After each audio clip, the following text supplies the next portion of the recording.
Olá, amigos, estou aqui de novo. Hoje estou gravando aqui no domingo, logo depois do programa Quando Bate a Saudade, que eu tive o prazer de apresentar hoje, através da Rádio Parecis mais uma vez. Bom, o assunto que eu quero tratar hoje com vocês, de novo, é essa questão que envolve a quebradeira do nosso Estado, do Estado, da União, dos estados e dos municípios. Tá, o modelo não funciona mais. Nós vivemos anos e anos de paternalismo. Um sistema que visava atender algumas categorias, algumas classes, algumas castas, transformando algumas pessoas ou muitas pessoas num ser diferenciado, em seres diferenciados dos demais. Então, isso evidentemente que não dá certo. Quando você tem que primeiro distribuir, tentar tratar todo mundo igual. Claro que cada um dentro do seu mundo, do seu universo. Mas as regras básicas precisam ser seguidas, coisa que não foi. E nós acabamos criando castas, pessoas e categorias com muitos privilégios, enquanto outros acabam não tendo absolutamente nada. E aí dá esse desequilíbrio que nós temos hoje no Brasil. Há muita injustiça social. E eu tenho dito com muita clareza, e já tem muita gente concordando comigo. Se nós não mudarmos agora, se esse presidente que nós temos aí não conseguir fazer as mudanças, ninguém mais vai conseguir. Vamos fazer aí aos poucos, trabalhar num sistema de fazer puxadinhos, ao invés de fazer efetivamente reformas. E fazendo puxadinhos, isso nós estamos fazendo há muito tempo.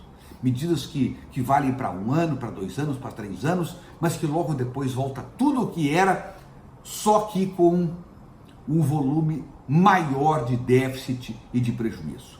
Então é preciso agora efetivar as grandes mudanças. Se o Bolsonaro não fizer, ninguém mais vai fazer. Tenho certeza disso. Porque o político tradicional não vai fazer. Tem que ser alguém com o perfil dele, que se elegeu sem compromissos com ninguém, além dos compromissos que ele fez com o grosso da população, que acreditou que ele faria as reformas. Porque se ele não fizer, tenho certeza que ele acaba saindo também do palácio pela porta dos fundos, como os outros o fizeram. Mas bem, o governo federal, através do Ministério da Economia, aponta aí algumas saídas e quer socorrer os estados. O governo federal tem que fazer a sua parte, vai fazer a sua parte, tenho certeza disso, mas os estados também precisam fazer a sua parte. Estados e municípios. Uma das exigências para que o governo possa começar a socorrer estados e municípios: privatização de empresas, como por exemplo, empresas de energia, empresas de saneamento, empresas de gás, empresas de financiamento, bancos, essa coisa toda. Tudo isso tem que ser privatizado e tem realmente. É um peso enorme para o Estado. Por exemplo, a Ceron foi vendida agora para Energisa com dívida de R$1 bilhão. A Caerd está a mesma coisa. Em que pese o esforço dos jovens diretores da Caerd que estão aí, mas a dívida é quase de R$1 bilhão. Isso tudo acaba sobrando para o Estado, que é o seu maior acionista. É preciso também, nas exigências do governo federal, a retirada de privilégios ao funcionalismo. É outra medida que anuncia o governo federal. Vai fazer a parte dele, mas os estados e municípios faziam essa parte também. Redução de incentivos fiscais. Há muito incentivo fiscal, há privilégios para alguns setores que, na verdade, através desses benefícios, não estão, na verdade, gerando a riqueza necessária, nem o desenvolvimento ou o emprego. Então é preciso revisar tudo isso e reduzir, ou pelo menos trabalhar no aspecto de se fazer com que os incentivos fiscais que houverem sejam estratégicos para o crescimento do país.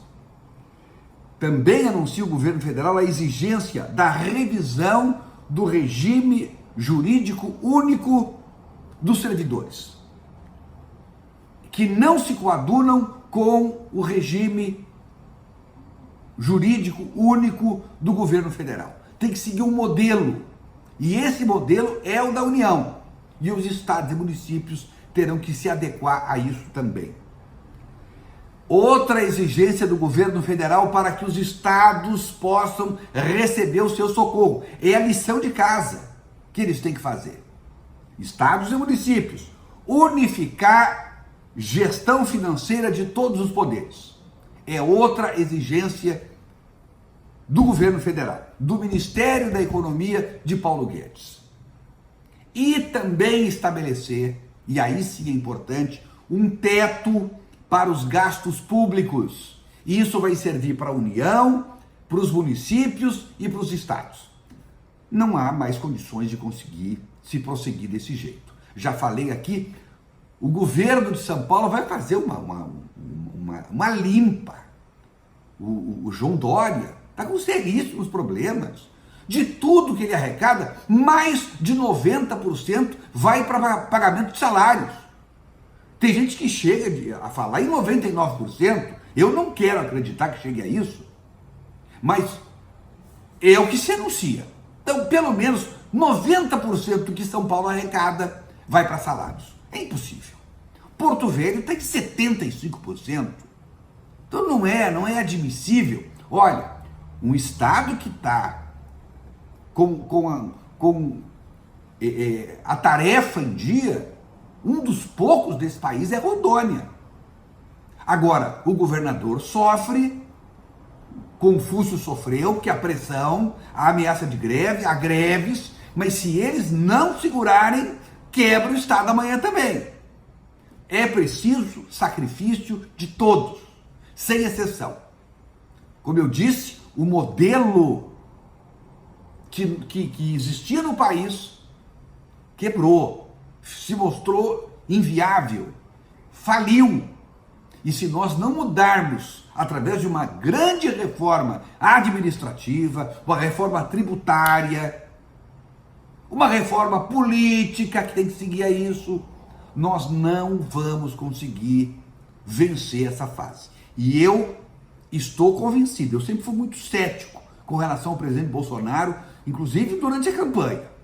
No segundo turno é que eu acabei votando nele. Mas eu já percebo que com as posições que ele vem adotando, com a política que ele vem fazendo, com o seu ministério altamente técnico, se este presidente, se esse governo, se o Bolsonaro não promover as mudanças que o país precisa, se ele não conseguir, pelas pressões que vêm de grupos, de castas, de elites, de sindicatos, se ele não conseguir as mudanças, ninguém mais vai conseguir. E aí nós vamos passar mais 50 anos, no mínimo, nessa situação de penúria. E com cada vez mais desemprego.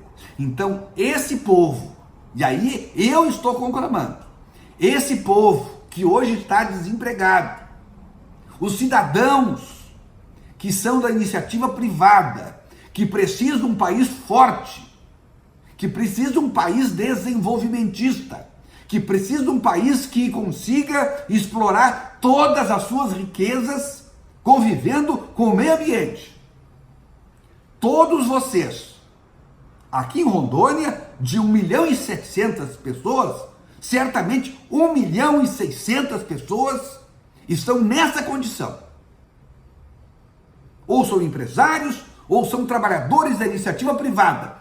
Estes devem dar o apoio necessário ao presidente Bolsonaro, porque, como eu disse, se ele não fizer as transformações, ninguém mais vai fazer. Certo? Era esse o recado. Se você concorda comigo, compartilhe, inscreva-se no meu canal, que eu vou ficar muito feliz. Aperte aí o sininho, acione o sininho para que você seja avisado quando tiver uma nova postagem, e isso eu estou fazendo todo dia. E curta se você achou legal, se você concorda comigo. Pode até comentar se você concorda, se você não concorda, sempre mantendo o alto nível como nós temos feito aqui. Tá certo? Seja feliz, hoje, amanhã e sempre.